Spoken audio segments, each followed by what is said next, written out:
Many years ago, when the people of Israel were a great nation ruled by King Saul, they fought a long and bitter war against their ancient enemies, the Philistines. In those days, soldiers used swords and spears and bows and arrows, and they wore heavy armor and carried shields to protect themselves in battle, so that only the biggest and strongest men were taken into the army.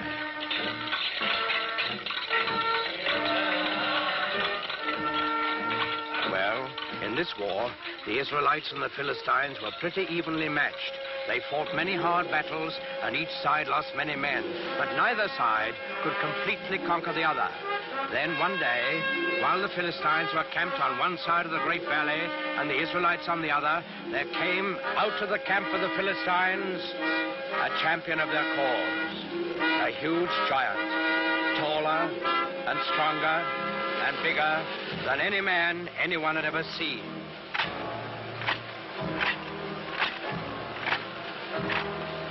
He wore very heavy armor, and his face was fierce and cruel, so fierce and cruel that it would strike fear into the hearts of the bravest. This was Goliath, the giant of Gath. He strode to the center of the valley, faced the armies of Israel, and in a voice like thunder, he hurled this defiance at them. I am Goliath, the giant of Gath, and the Philistines have chosen me as their champion. You, soldiers of Israel, choose a man for you, and let him come down here and fight with me. If he kills me, we will be the servants of Israel. If I kill him, you will be slaves to the Philistines. I defy any man to accept my challenge.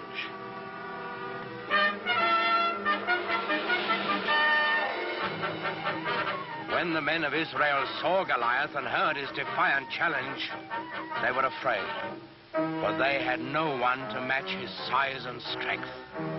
Not one among them dared go down and do battle with the giants. Not, that is, until the shepherd boy David heard Goliath's challenge. Now, David was just a boy. He knew nothing about swords and spears and fighting wars. But he was a thoughtful boy, too, and a good boy, because he believed in God and trusted in him. So, when he heard Goliath defying King Saul's army, he turned to his brothers and said, "In defying the army of Israel, Goliath defies God. Is there no one here to go out and do battle against the enemy of the Lord?" David's brothers were first surprised and then angry at him. "Go back to your flocks and leave wars to fighting men." But David wouldn't be put off. "I will do it," he said. "Send word to King Saul. Tell him that I will go down into the valley and do battle with Goliath the giant."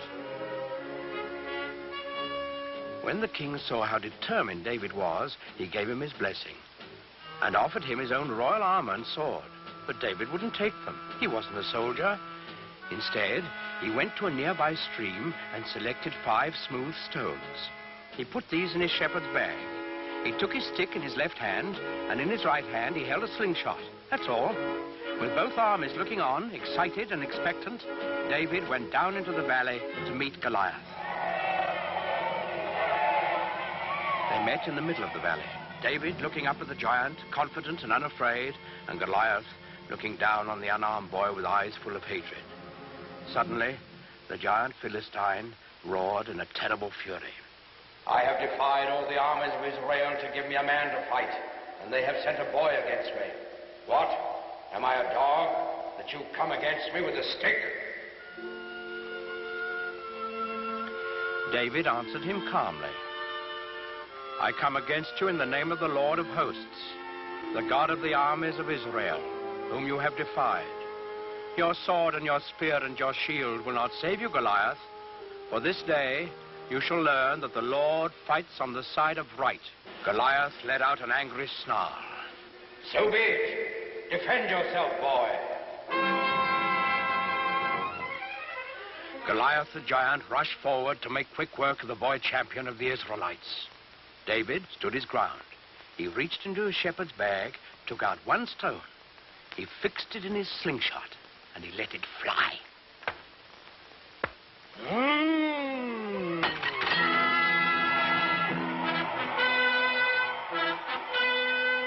The giant was dead, and the simple shepherd boy, who trusted in God, had done what all of King Saul's army hadn't been able to do. David lifted his eyes to heaven, and he whispered a prayer.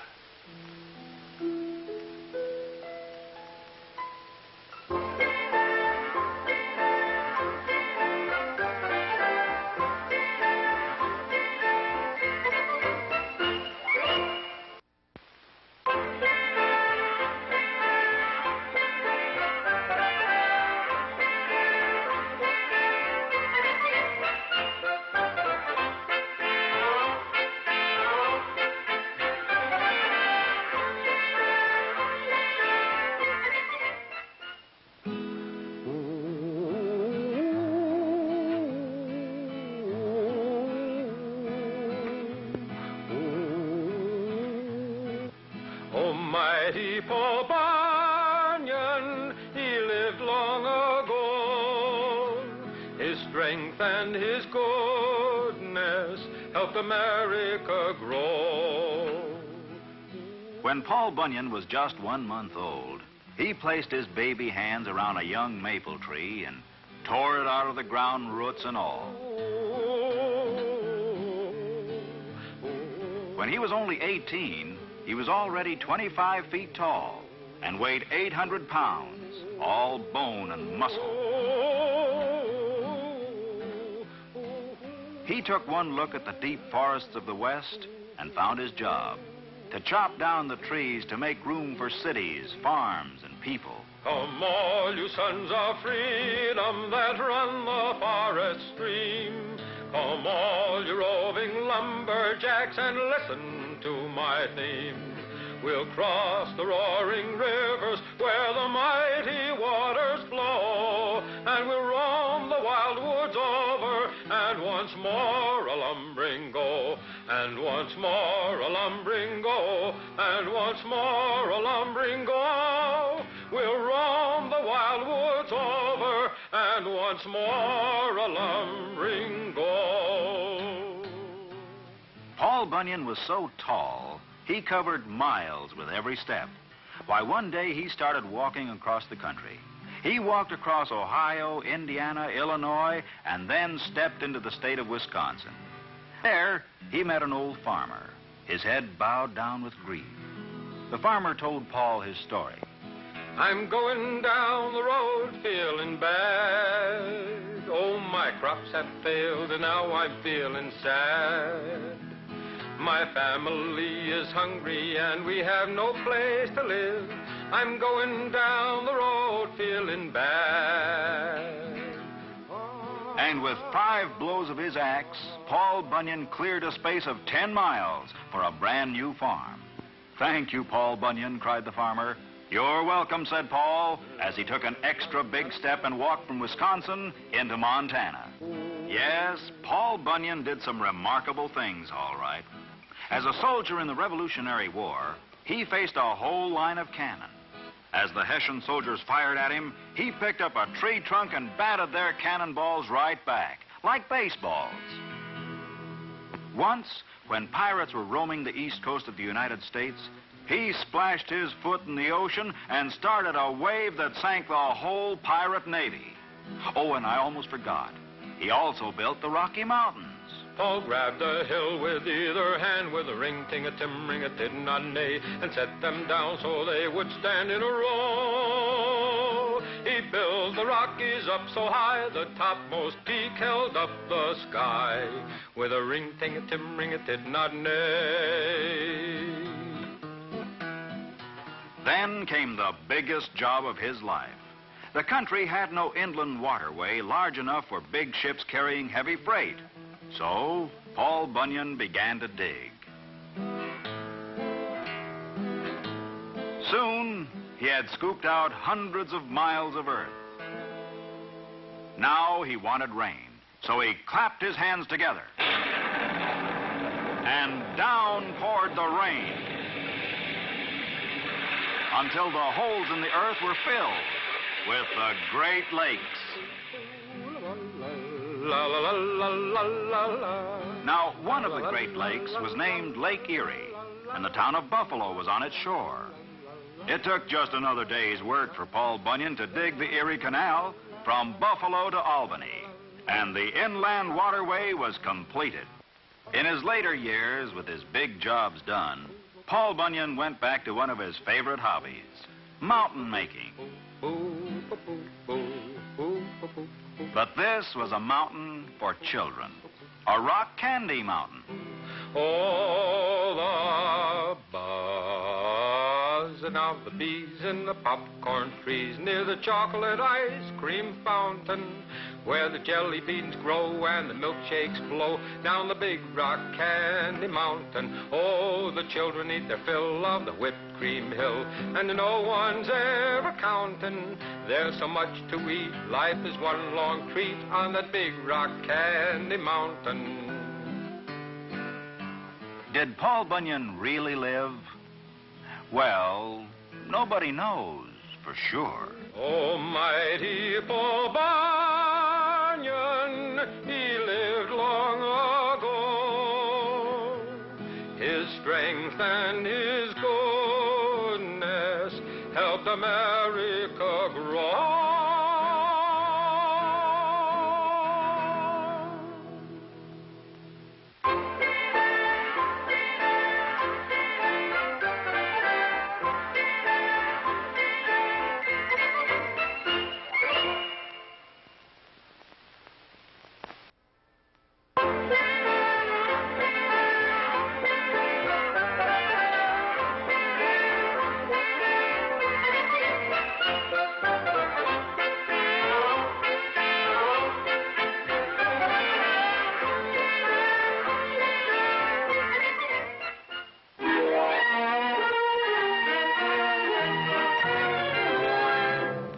Many hundreds of years ago, the good King Richard, known as Richard the Lion-Hearted, left England to take part in the Crusades, the war against the heathens who had captured the Holy City.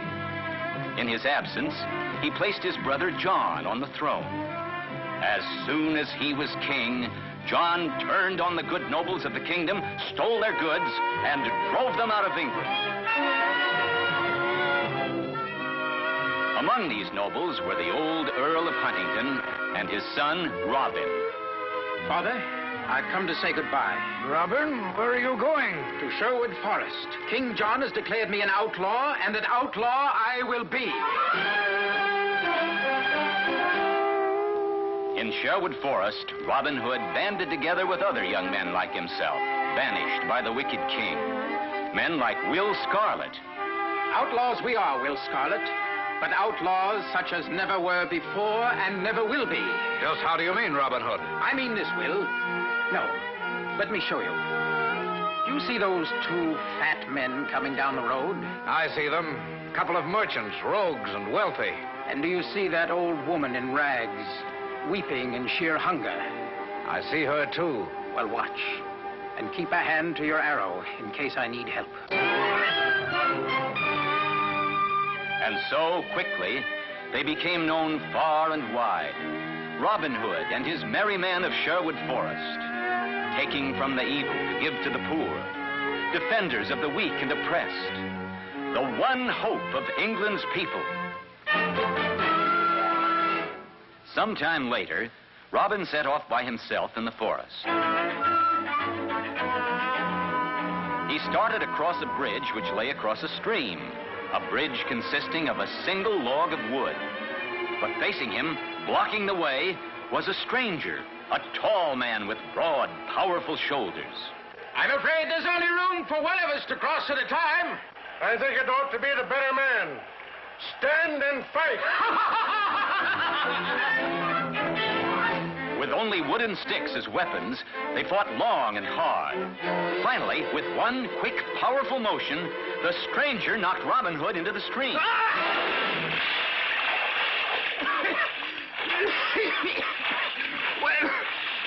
on, fellow. What do they call you? John Little is my name. John Little? Well, I'll call you Little John. And I want you to join my band as my next in command. And now the band of merry men was complete. And just in time, for King John had posted a reward of 10,000 pounds for the capture of Robin Hood. And none was trying harder to win that reward than the Sheriff of Nottingham. Robin, I have news. The Sheriff of Nottingham is staging an archery contest with a golden arrow as the prize. A golden arrow? What a prize. His purpose in holding the contest is to lure you there. That may be, but I shall go anyway. In disguise.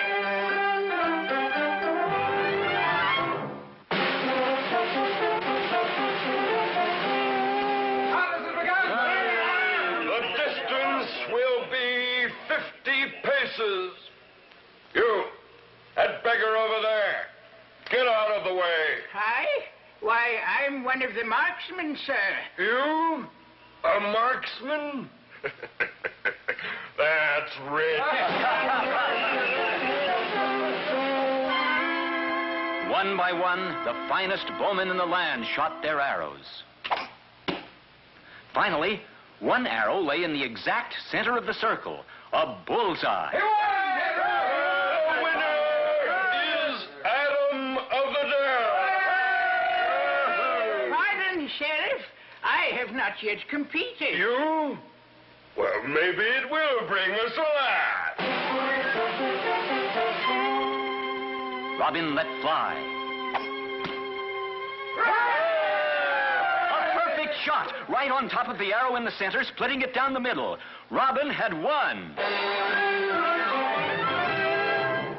A shot like that, only one man in all this land can shoot so well. Robin Hood, after him, catch him! But the sheriff was too late. Robin was already speeding back to Sherwood Forest.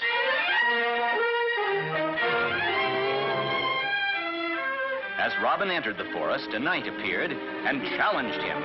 In the midst of their battle, the knight suddenly put down his sword. Enough. Enough. I didn't recognize you. What? Why, it's your majesty. King Richard the Lion-Hearted, back from the crusade. Robin Hood, your exile is over. You and your men, come back to your homes. But Robin Hood and his men declined the king's offer. They preferred to remain in Sherwood Forest together, living their adventurous lives, taking from evil men to give to the poor.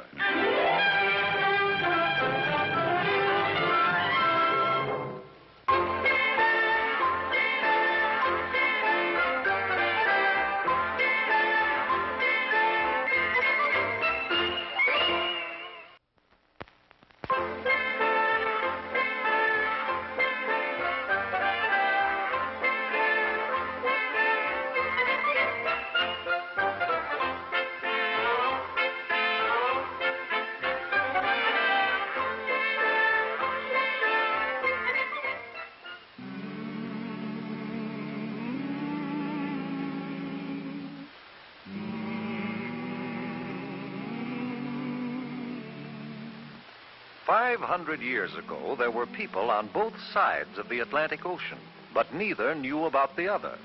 On the western side, our side, the people had reddish-brown skins and lived in huts or wigwams. On the eastern side, in Europe, the people were white-skinned.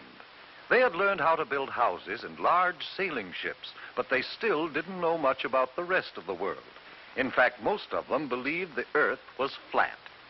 Then one day, a map maker named Christopher Columbus had an idea. Do you know what? I think the world isn't flat at all. I think it's round like a ball. Did you hear what he said? Did you hear what he said? He said that the world is round. Oh, he's crazy, man. I think the world isn't flat at all. I think it's round like a ball. The world's as flat as the brim of your hat, and that is very plain. I know that I'm right, oh, I know that I'm right when I say that the world is round. Oh, I'm right, oh, I'm right. My thinking is sound, and I'll prove the world's round. It won't take very long.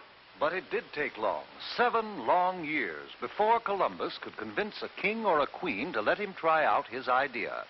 Then Queen Isabella of Spain agreed to supply the ships and men for his trip.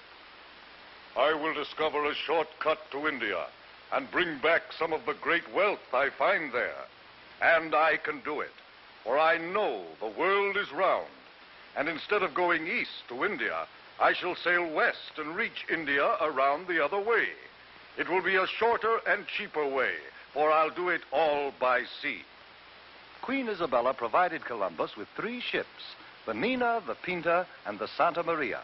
And on August 3rd, 1492, they set sail across the unknown Atlantic.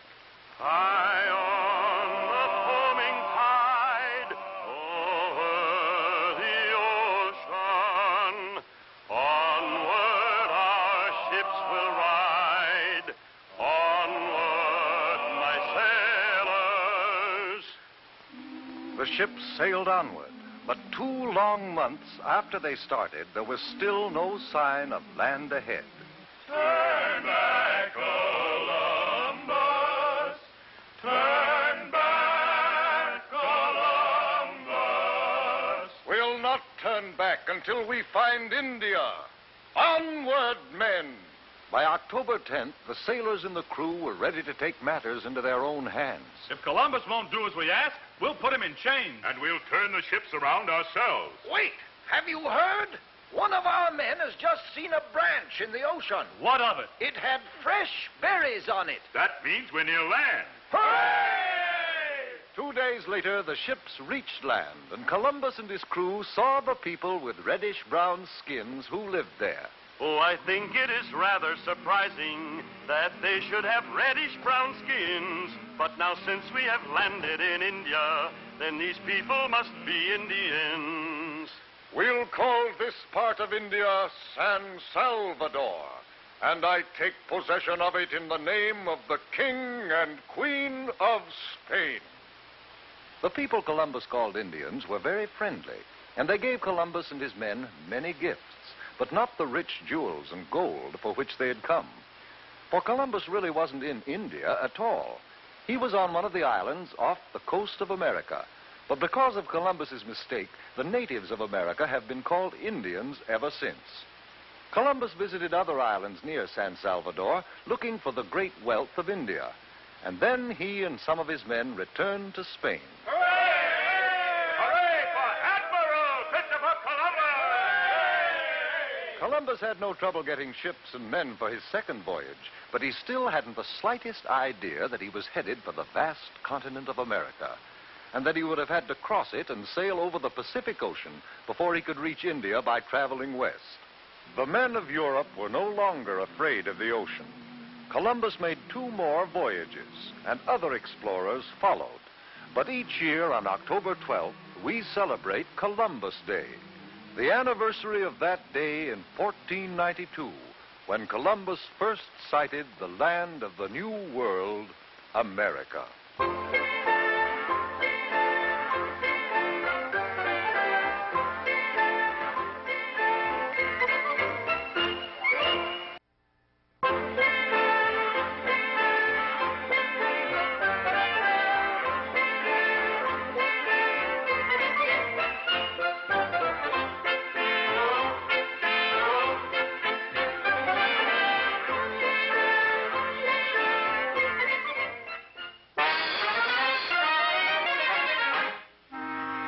Along the banks of the Mississippi River, there once lived a boy named Tom Sawyer, who caused his Aunt Polly more trouble than a barrel of catfish.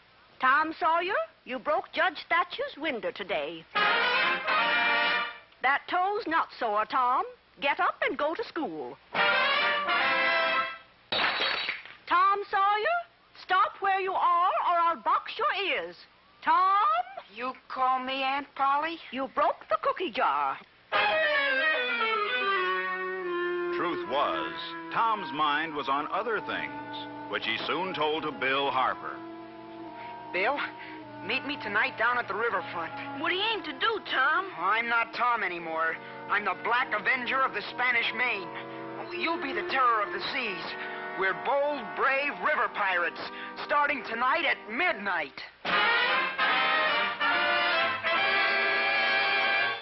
Look, a campfire on the island. Somebody's here. Run for it, Tom. Back to the boat. Oh, pirates don't run from trouble, Bill. Come on. Let's find out who's at that campfire. Creeping to the campfire, the pirates came upon two men quarreling with each other, Dr. Robinson and Injun Joe. A third man, a tramp named Muff Potter, was asleep nearby. Suddenly, the Injun drew his knife and struck the doctor down. Quickly, the Injun put the knife in the hand of the third man dozing near the fire. Why, the Injun's gonna blame someone else. That tramp, Muff Potter. He'll be arrested for sure. Like startled deer, the pirates sped back to their boat and swore each other to secrecy. Only 3 of us know the truth, Bill. If we talk, that Injun will scalp us. Muff Potter was arrested, and it looked as though the truth would never come out. Then one day, Muff Potter's lawyer hauled Tom Sawyer to court and dragged the truth out of him. Now, under oath, point to the man who used this knife that night on Jackson's Island. Point him out. It was him. There by the window, Injun Joe. You're in a peck of trouble now, Tom Sawyer. Injun Joe's free, and he'll be after you. 'Cause now he knows you saw that fight on Jackson's Island. Weeks passed, and when Injun Joe failed to return, Tom Sawyer grew braver. Then, one day he confided to his girl, Becky Thatcher. It was a black box full of money. A real treasure box. Oh, that's what Doc Robinson and Injun Joe quarreled over. I heard them, so I know, Becky. Where's the treasure buried? There's an old barn on Jackson's Island. Must be buried in there. Let me go with you. Nope. Girls' bad luck on treasure hunts. You're just scared. I'm not. I'm hunting for that treasure tonight with Bill Harper. Ready, Terror? Ready, Black Avenger. Start digging in that corner, where the floorboard's loose. Treasure might be there. I'll stand guard. No sooner had Bill started digging than he struck something hard. Tom, I found the treasure. I found it. But just then, Tom ran back from the doorway. Bill, let it be. Quick, up the ladder to the loft. Somebody's coming, and I think it's Injun Joe.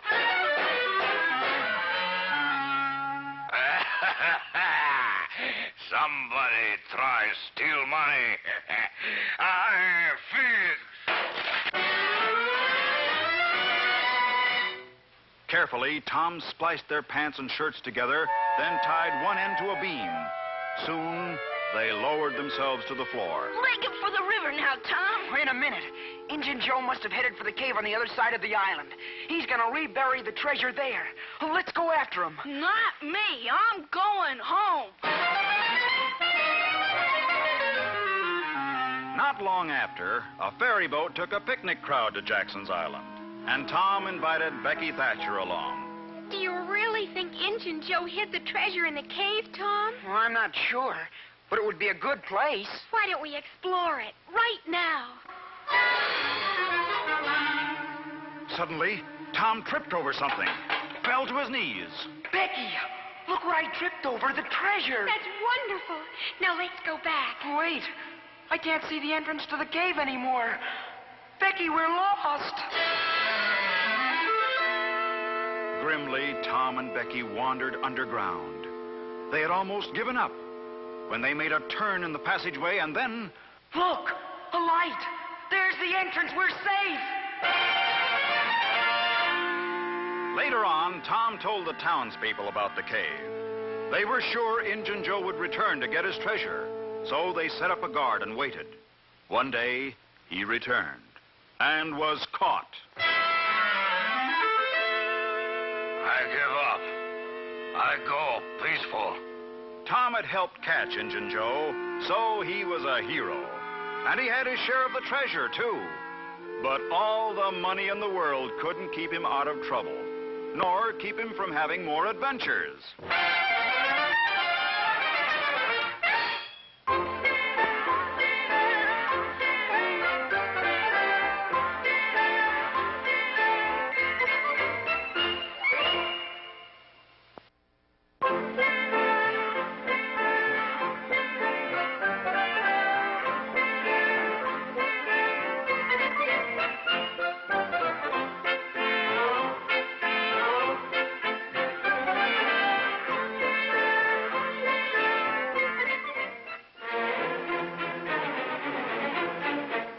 New Year's Day in Persia was the most celebrated day of the year.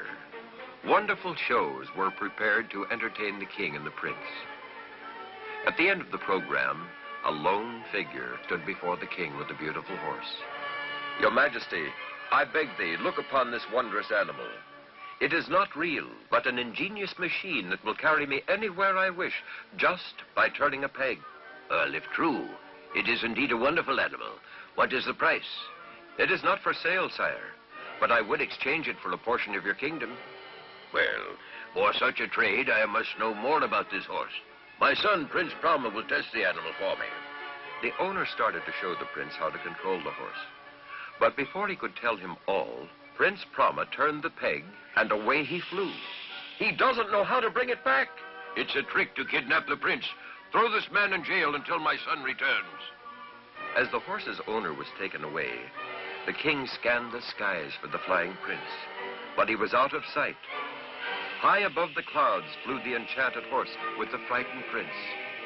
He traveled hundreds of miles, but he couldn't control the animal. He twisted the peg, but the horse continued to fly upward and onward. At last he found a small knob behind the animal's ear. He gave it a turn, and the enchanted horse started to descend. As he came closer to earth, the prince saw he was in a strange kingdom. I will be in danger if I'm found, but I can't control the horse. The amazing animal carried Prince Brahma toward a palace courtyard. After I land, I'll turn the peg, and maybe it will fly away again, perhaps right back to my own country.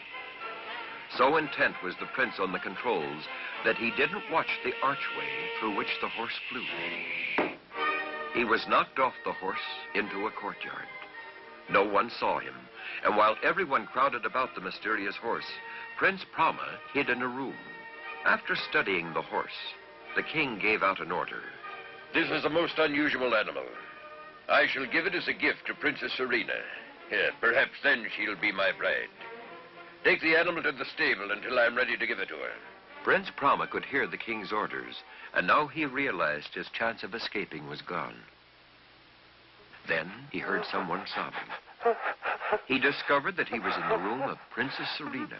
She was the most beautiful girl he had ever seen. She looked up and saw the prince staring at her. Who are you? I'm Prince Brahma. I come from far away. Don't let them know I'm here. Oh, did my father send you to rescue me from King Agmir? No, but perhaps I can help. Tell me how you came to this place. Princess Serena then told Prince Brahma the story of how she was captured by the powerful King Agmir. She must marry him or be put to death. I have an idea. If you pretend to be ill, the king will have to postpone any decision until you're well. I'll hide out in the city and return when the time is right. The princess agreed, and she acted as if she were in a trance. And soon the whole palace was alarmed. Word got to the king about her illness. Send for the best doctors in the kingdom. Each doctor who came tried to cure the young girl, and each failed. King Agmir sent out a call to physicians from other lands. One day, a strange doctor came to the palace. I can cure the princess, but I must attend her alone. When the doctor was alone in the sick girl's room, he spoke to her. Princess Serena, arise, for it is time for us to leave. Prince Brahma, it is you? Yes, Serena, but we must play the game for a while yet. Now we will see the king. Sire, you see she is almost cured already. No, some special, unusual gift from you may complete the treatment. How fortunate. I have been saving a most unique horse to give to the princess. So the enchanted horse was brought to the palace. It's beautiful. May I sit in the saddle? Of course, my dear. It's yours. Prince Brahma helped Princess Serena up on the horse. Then he turned to the king. You see, sire, she is cured. Now for my fee. Of course, good doctor. What is your wish? I wish the princess myself. He jumped behind Serena. Never. She is mine. Guards, seize him. But the guards gaped in wonder as the horse rose from the floor and soared away. Out over the fields and mountains, the prince and princess flew. After many hours, Prince Brahma looked below and saw the palace of his father. The enchanted horse had brought them home. The king was delighted to see his lost son and welcomed the princess. Prince Brahma told his father that Serena had consented to be his bride. The happy king released the owner of the horse and granted him a part of the kingdom in exchange for the animal. Later, when Prince Brahma and Princess Serena were married, the king gave them the mechanical animal as a wedding gift. The young people rode away to have many more wonderful adventures with the enchanted horse.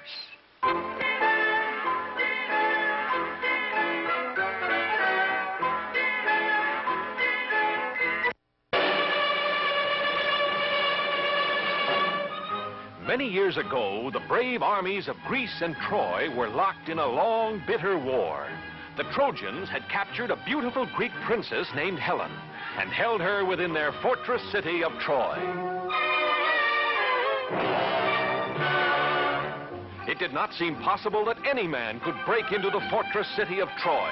For days, weeks, months, the Greek soldiers from their camp on a beach near the city assaulted the walls of Troy, but they were always beaten back. Then Ulysses, a great leader of the Greeks, said to his men, "I have a plan. It is dangerous, but if it works, the Trojans themselves will take us through the gates of their city." At the order of Ulysses, the Greek soldiers set to work cutting down huge trees, making the wood into planks. From the towers of Troy, the Trojan soldiers watched a big building grow taller and taller day by day until it was 6 stories high. And when the Greeks pulled away all the work ladders and scaffolds, there stood a huge wooden horse, 80 feet tall.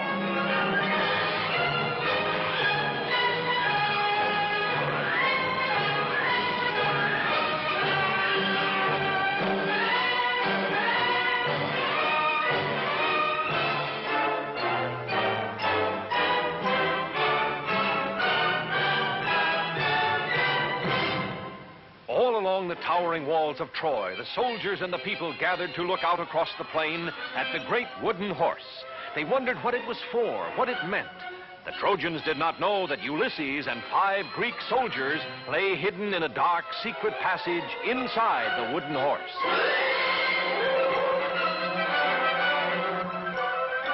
All through the night, fire blazed brightly on the beach. The Greeks were burning their tents just as if they were giving up their camp and sailing back home. When morning came, not a Greek ship or soldier remained, but where they had camped stood the great Trojan horse.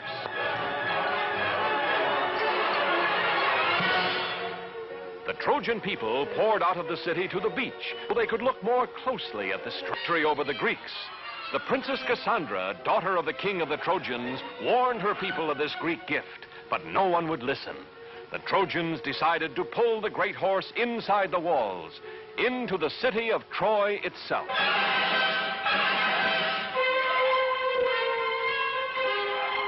The Trojans tied thick ropes around the legs of the huge wooden horse. Hundreds of men took a hand at the ropes. Others lined up behind the horse.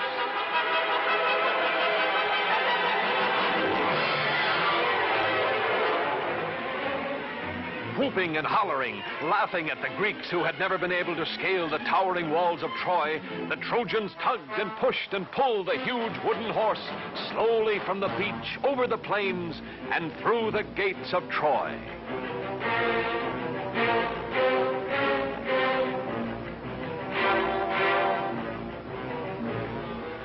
In the dark, secret passage of the wooden horse, Ulysses and the 5 soldiers lay quietly waiting. They could feel the horse being moved. What the Trojans had decided to do, neither Ulysses nor his soldiers knew.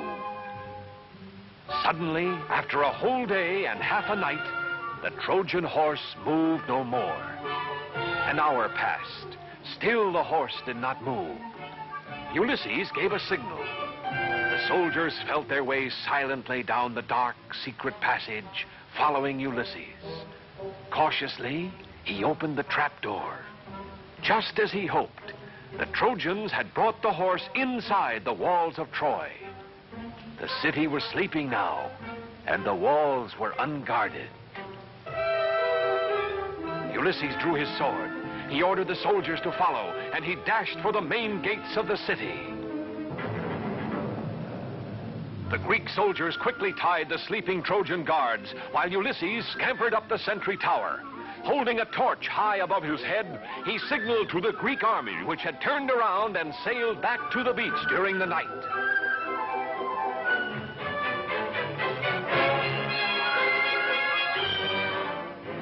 And even as Ulysses and his men opened the gates of Troy, the Greek army was marching across the plain. Caught completely by surprise, the Trojans were easily defeated by the Greek soldiers, who found their beautiful princess and took her back safely to Greece. And brave Ulysses was named the greatest of the Greek heroes.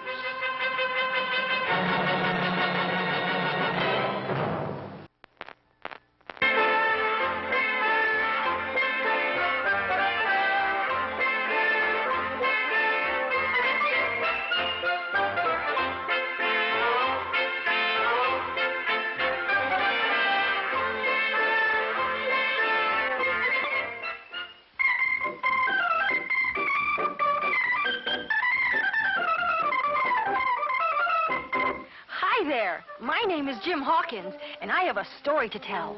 A story of adventure. It all began with a map. This map showed the location of an island and buried treasure.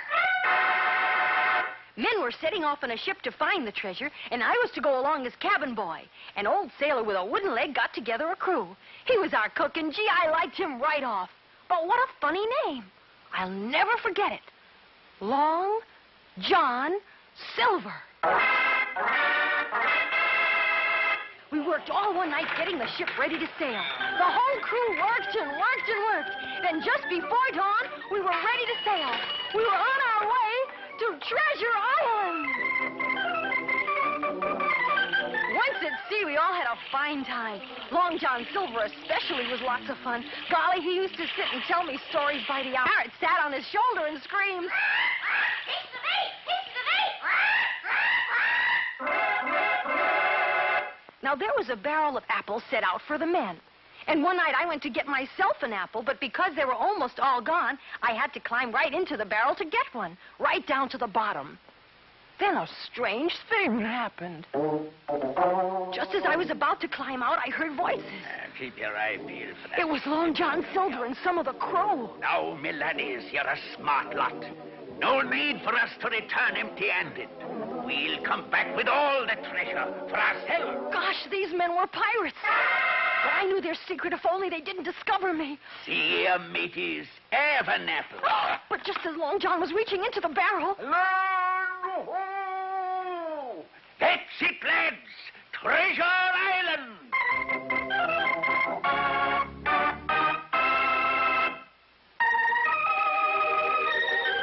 The whole crew went ashore.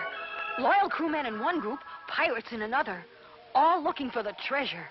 Pretty soon I was all alone in the jungle when all of a sudden, from behind a tree jumped the strangest man you ever did see.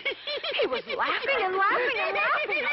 And all at once he stopped. Who are you? My name is Jim Hawkins, sir. Well, I'm old Ben Gunn, and you're a pirate, aren't you? Oh, no, sir, no. Well, I know that pirates are here looking for my treasure, but they won't find it. I've lived in this island for 3 years hiding that treasure. They won't find it now. No, they won't. Long John Silver. Yes, me hearties, it's Long John and me crew. And now, Ben Gunn, take us to that treasure. Long John and his pirates had surrounded us. Ben would just have to take them to the treasure now. Our only chance was to have the loyal crew find us before we reached it. Ben Gunn took us to the far side of the island and pointed to a cave. I'm afraid you've done a scene, Long John. Right, you are. And the treasure's mine. Long John grabbed a hook and started to pry open one of the chests when... What's that? Our loyal crew was fighting the pirates. Long John and his men were captured. The treasure was safe. Our men tied up Long John and his pirates and then loaded the treasure aboard our ship. Diamonds and pearls and silver and gold and every treasure you could think of. So much that we just couldn't carry it all. So today, if you should happen across an island and find a cave, you too might find buried treasure, 'cause that's Treasure Island!